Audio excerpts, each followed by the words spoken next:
नमस्कार फ्रेंड, मैं पंकज कुमार और आप देख रहे हैं मेरा यूट्यूब चैनल लूसेंट वर्ल्ड। तो आज हम पढ़ने वाले हैं ध्वनि के चाल के बारे में, यानी स्पीड और साउंड के बारे में। तो इसके पहले हम लोग ध्वनि के बारे में जानेंगे, ठीक है। तो पिछले जो टॉपिक हम लोग जो पढ़े थे उसमें यह बताया गया था कि ध्वनि जो है एक यांत्रिक तरंग का उदाहरण है। यांत्रिक तरंग किसे कहते हैं? यांत्रिक तरंग उसे कहते हैं जिसको एक स्थान से दूसरे स्थान पर जाने के लिए एक क्या होता है, एक माध्यम की आवश्यकता होती है। जैसे ठोस, द्रव, गैस, ये तीन प्रकार के माध्यम है। यानी एक ऐसा तरंग जिसको एक स्थान से दूसरे स्थान तक जाने के लिए एक माध्यम की आवश्यकता होती है, उसे कहा जाता है यांत्रिक तरंग। तो ध्वनि जो है एक प्रकार की क्या है, यांत्रिक तरंग है। और ध्वनि की जो चाल होती है, सभी माध्यम ठोस, द्रव, गैस सभी में क्या होते हैं, अलग अलग होते हैं। इनके अलग अलग होने की वजह क्या होती है, इसके बारे में हम पढ़ेंगे, ठीक है। तो चलिए वीडियो को स्टार्ट करते हैं। टॉपिक है ध्वनि की चाल।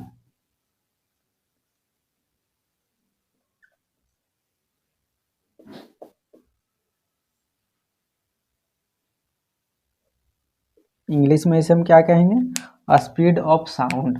इंग्लिश में क्या कहेंगे, स्पीड ऑफ साउंड, ठीक है। तो ध्वनि के बारे में हम लोग पढ़े कि ध्वनि जो क्या है, एक प्रकार की एक मैकेनिकल वेव है। यहाँ पे लिख देते हैं,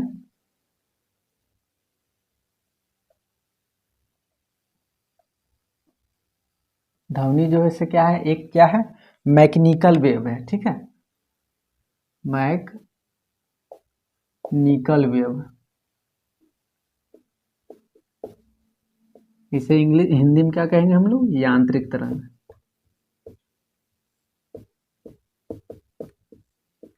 ये हो गया। उसके बाद हम क्या पढ़े थे कि इसके जो कारक होते हैं, इसके बारे में हम लोग क्या बोले थे कि जितने भी माध्यम है, ठोस, द्रव और गैस है, इसके टोटल कितने माध्यम है, यहाँ पे लिख देते हैं माध्यम। यानी ध्वनि तरंग के जो संचरण की जो माध्यम होती है वो कौन कौन होती है, यहाँ पे देखिए लिख देते हैं, सॉलिड,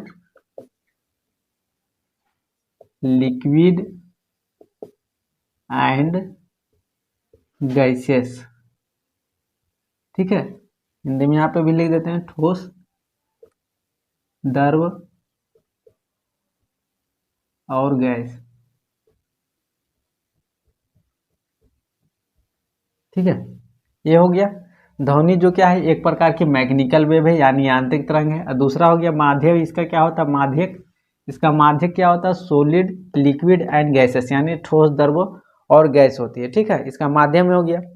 अब हम क्या पढ़ेंगे, इसके जो कारक होते हैं, जैसे कि जितने भी माध्यम होते हैं, ठोस, द्रव और जो गैसेस है, इनके जो माध्यम है सभी में अलग अलग होती है। यानी माध्यम की में जो होती है चाल, जो होती है स्पीड जो होती है, वो क्या होती है, स्पीड जो होती है वो सभी क्या होते हैं, अलग अलग होते हैं।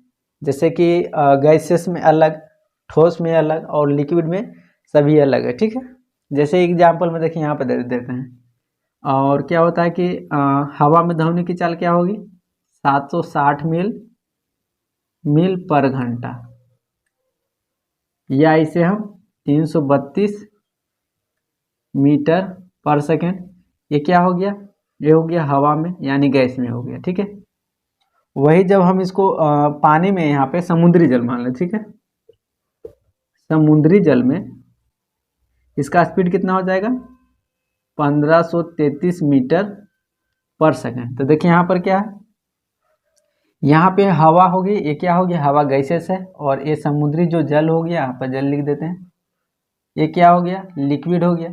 तो देखिए एक माध्यम, ये दूसरा माध्यम, क्योंकि ये गैस का माध्यम है, ये क्या हो गया, द्रव का माध्यम। तो जितने भी माध्यम होते हैं सभी में ध्वनि की जो स्पीड होती है, चाल होती है, वो क्या होती है, सबकी की अलग अलग होती है। यहाँ पर देखिए 332 मीटर पर सेकेंड होता है हवा में, और समुद्री जल में 1533 मीटर पर सेकेंड होता है, ठीक है। अब बढ़ते हैं इसके कारक में। हम तो समझ गए, ये तो जान गए कि जितने भी माध्यम है सभी में ध्वनि की चाल अलग अलग होती है। अब आगे बढ़ते हैं, इसके जो कारक होते हैं उसके बारे में पढ़ेंगे, ठीक है ना। तो इसके जो कारक होते हैं, किस कारण से ये जो होती है, हवा में ध्वनि की चाल इतना होती है 332 मीटर पर सेकेंड, और समुद्री जल में 1533। तो इस क्यों होती है, इसका कारक देखिए यहाँ पे लिख रहे हैं। पहला कारक किसका हो गया, इलास्टिसिटी एंड डेंसिटी, ठीक है, यानी प्रत्यास्था और घनत्व, ठीक है, ये दो महत्वपूर्ण कारक है। इन्हीं दो कारकों के कारण क्या होता है कि सभी माध्यम में, ठोस द्रव गैस सभी माध्यम में अलग अलग जो होती है ध्वनि की चाल जो होती है वो अलग अलग होती है। अब देखिए ये वर्क कैसे करती है, क्यों ये इसके कारण जो होती है ध्वनि की चाल भिन्न भिन्न होती है। तो प्रत्यास्था की ओर पहले बढ़ते हैं। तो प्रत्यास्था में क्या होता है, प्रत्यास्था यानी इलास्टिसिटी के बारे में पिछले टॉपिक वो जो हुआ था उसके बारे में हम लोग पढ़ चुके थे। इलास्टिसिटी जो होती है वो क्या होती है, तो इलास्टिसिटी में हम लोग पढ़े थे कि एक ऐसा बल जो अपने आकृति में होने वाले परिवर्तन का विरोध करती हो। जैसे एक रबड़ होता है, रबड़ को जब खींचते हैं तो क्या होता है, लंबी हो जाती है, जैसे उसको छोड़ते हैं वो पुनः अपने वापस उसी आकृति में आ जाता है जो कि स्टार्टिंग में था, ठीक है। तो उसी को क्या कहा जाता है, इलास्टिसिटी। और डेंसिटी क्या होता है, द्रव्यमान बटा आयतन, ये सभी जानते हैं, द्रव्यमान बटा आयतन बराबर क्या होता है, घनत्व।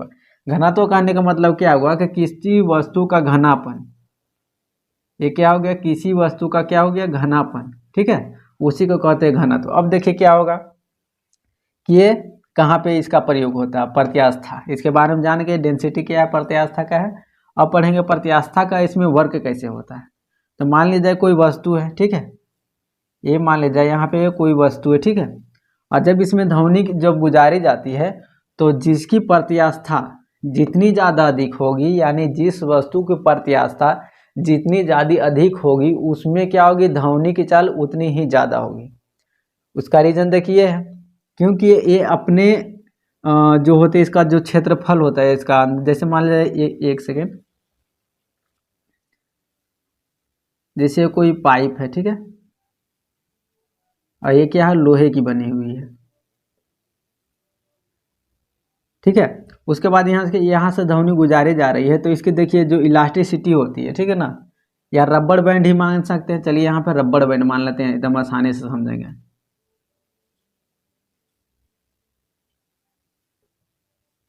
समझने के लिए स्टील में कुछ भी मान सकते हैं यहाँ पे।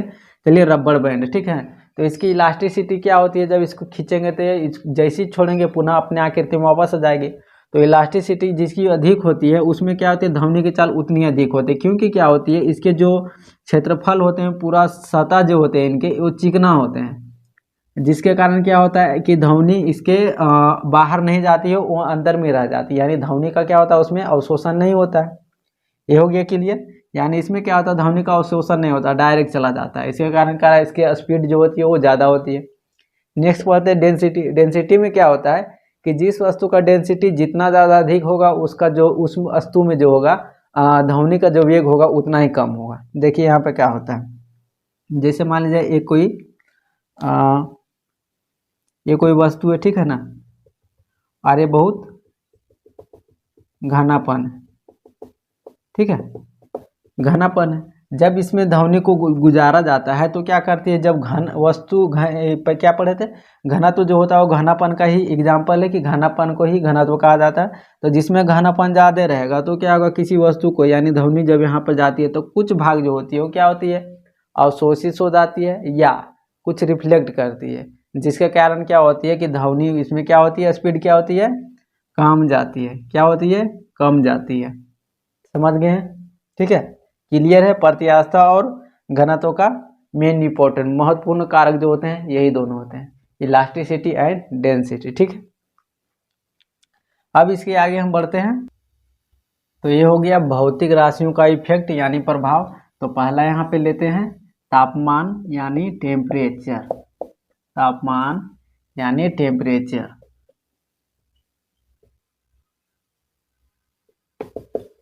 टेम्परेचर का इस पे ध्वनि की चाल पे क्या प्रभाव पड़ेगी इसके बारे में हम लोग पढ़ेंगे।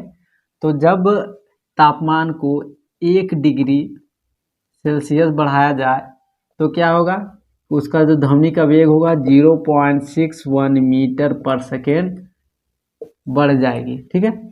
यानी क्या होगा कि तापमान को अगर 1 डिग्री सेंटीग्रेड बढ़ाया जाए तो उसका जो स्पीड होगा ध्वनि का वो क्या होगा 0.61 मीटर पर सेकेंड बढ़ जाएगा। मान लीजिए यहाँ पे 2 डिग्री सेंटीग्रेड ध्वनि का जो तापमान जो होगा, तापमान 2 डिग्री सेंटीग्रेड बढ़ाया जाए तो क्या होगा, इसका 2 गुना होगा, मल्टीप्लाई कर देंगे यहाँ पे मीटर पर सेकेंड, यानी 1.22 मीटर पर सेकेंड हो जाएगा। ठीक है, तो ये था इफेक्ट तापमान का। अब आगे बढ़ते हैं, दाब यानी प्रेशर।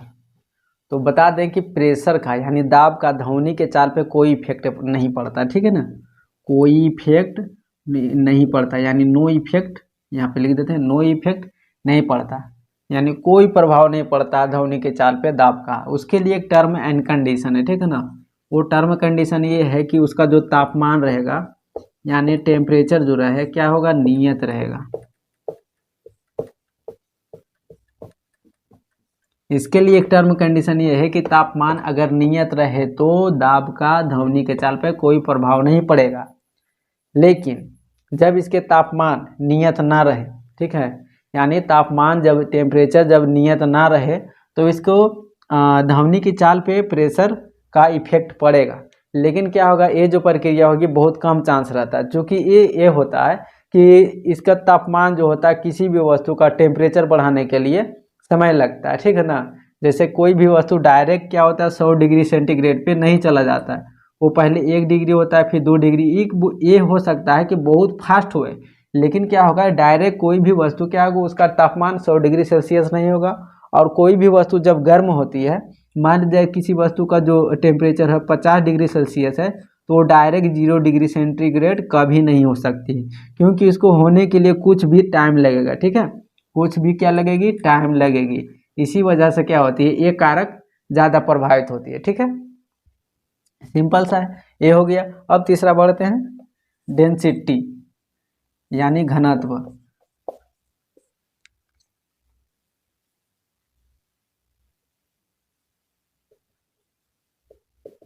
डेंसिटी का इफेक्ट बढ़ेंगे, तो हम स्टार्ट किए थे जब इंट्रोडक्स, तो उस टाइम ही हम बता दिए थे कि डेंसिटी इस पर क्या इफेक्ट डालती है। यानी किसी वस्तु में, ठीक है ना, किसी भी वस्तु में अगर डेंसिटी ज़्यादा हो, मान लीजिए ये कोई ऑब्जेक्ट है, ठीक है, ये कोई ऑब्जेक्ट है और इसका जो डेंसिटी है, इसका जो डेंसिटी है डी बराबर ई बहुत ज़्यादा है, यानी इसका जो डेंसिटी है बहुत ज़्यादा हो, तो इसमें ध्वनि का जो वेग होगा उतना ही कम होगा। पहले ही हम लोग पढ़े थे कि जिस वस्तु का घनत्व जितना ज़्यादा अधिक होगा उसमें ध्वनि की चाल उतनी ही कम होगी, और प्रत्यास्था जिस वस्तु की जितना ज़्यादा होगी उसमें ध्वनि की चाल उतना ही ज़्यादा होगी। ठीक है, तो ये था घनत्व का ध्वनि के चाल पे इफेक्ट है, ये हो गया।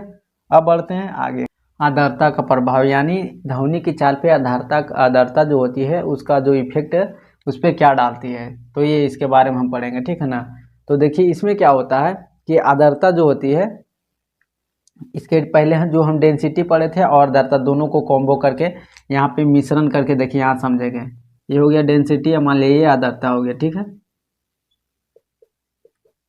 ये आर्द्रता हो गया।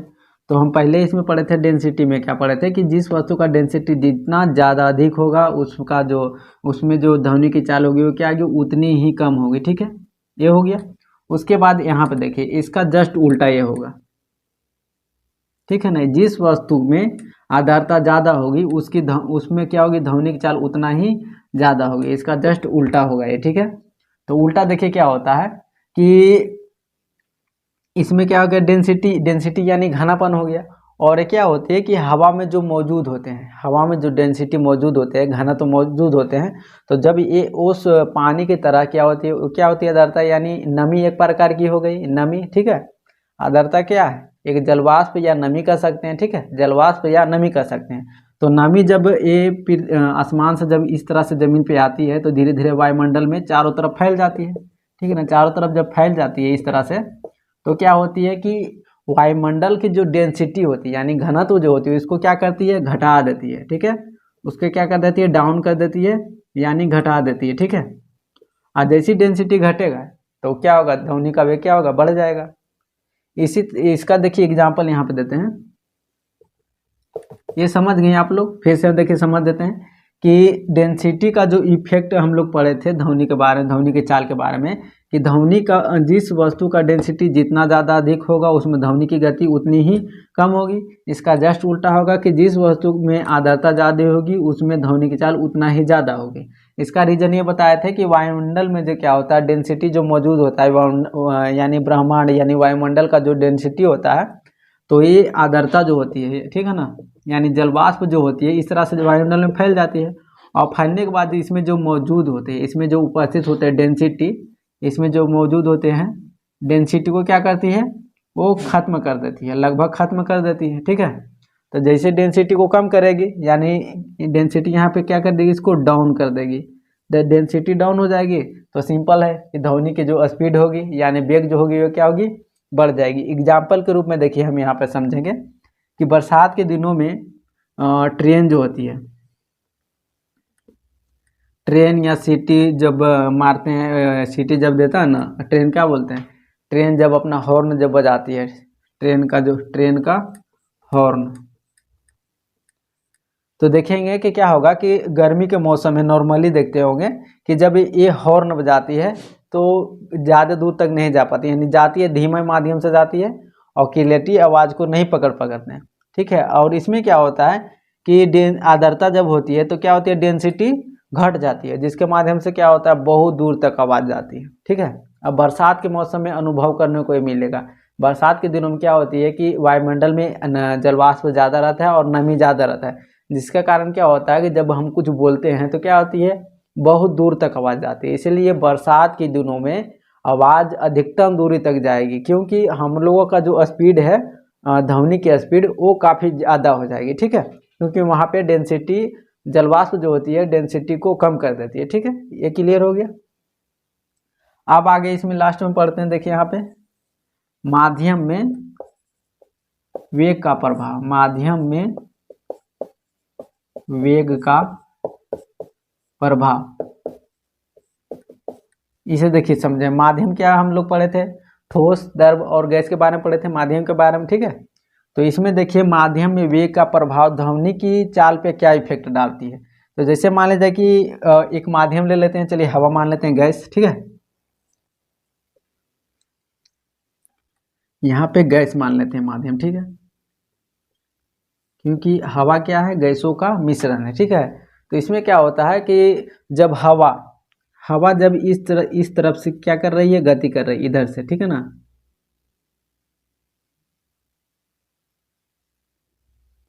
इस तरह से क्या कर रही है, वो इस ओर क्या कर रही है, गति कर रही है। जब यहाँ से ध्वनि को गुजारा जाए कोई माध्यम के द्वारा, जैसे लाउड स्पीकर या मनुष्य के द्वारा ही बोल के, चलिए यहाँ पे हम एक पर्यवेक्षक बना देते हैं, इसके द्वारा क्या है, यहाँ से आवाज़ लगाया गया। जब आवाज़ लगाया जाता है तो ये जो हवा की जो दिशा होती है, ठीक है ना, यानी माध्यम के वेग की जो दिशा होती है उसी की ओर जा रही है, तो क्या करती है, ये अपने इसको साथ में लेके चलती है, ठीक है ना, ये क्या करती है, अपने साथ में इसको आगे की ओर बढ़ाती है, जिससे क्या होता है कि ध्वनि का जो वेग होता है वो क्या होता है, बढ़ जाता है।